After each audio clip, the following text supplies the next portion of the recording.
Hello everyone, नमस्कार। Welcome to Sudarshan tutorial. आज आम कोरोना महामारी एसे राइटिंग जानिबा। यही topic most probable for 10th exam, तेणु भिडियोटी शेष पर्यंत देखंतु। कोरोना महामारी उपक्रम देछि। पृथ्वी उपरे विगत शताब्दीर सबुठु बड़ विपत्ति कोरोना कहले अत्युक्त हेब नाही। विश्व सारा निजर काय विस्तार करिथिबा कोरोना एक भूताणु जनित रोग। विश्व स्वास्थ्य संगठन WHO यही कोरोना रोग को विश्व महामारी रूपे घोषणा करिछि। चीन रु सृष्टि होइथिबा एही भूताणु विश्व में 180 रु अधिक देश व्यापी गलानी। यार प्रारंभिक लक्षण फ्लू भली, जहाँ धीरे धीरे अति मारात्मक रूप नहीं थाए। कोरोना भूताणु संपर्क में आसंतु जानिबा। कोविड-19 हेउची कोरोना भाइरस एक नूतन स्ट्रेन, जहाँ पूर्व मनीष मान चिन्हट होई नथिला। सेतिपाई याको नेभेल कोरोना भूताणु मध्य कहुए।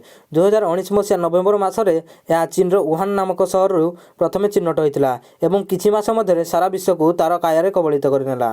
यह सार्स वंशज, जहाँ 2003 चिन्हट होता। अधिकांश कोरोना भूताणु विपज्जनक नुहे।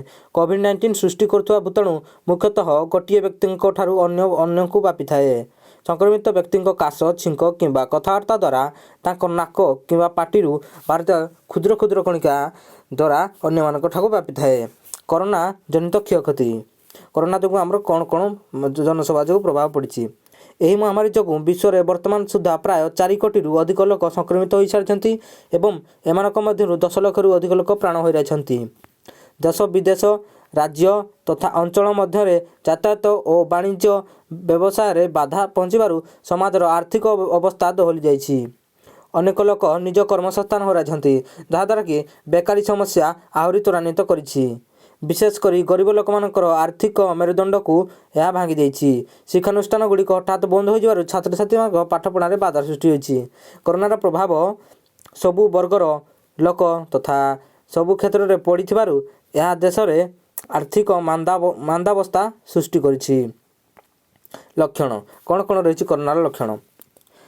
यही भूताणु मनुष्यर नाक, पाटी बा आखि बाटे जाई फुसफुस, मस्तिष्क, हृदय, यकृत आदि अंग को आक्रांत करिଥାଏ। जड़े कोरोना प्रभावित व्यक्ति तुरंत कौन प्रभाव देखा जाए, किंतु लक्षण प्रकाश पाइबाकू प्राय 7 रु 14 दिन समय लगे थाए। संक्रमित व्यक्ति ठंडा, ज्वर, सुखिला काश, स्वाद किंबा गंध हराइबा, मुंड बोलाइबा, निश्वास प्रश्वास समस्या आदि लक्षण प्रकाश पाई थाए।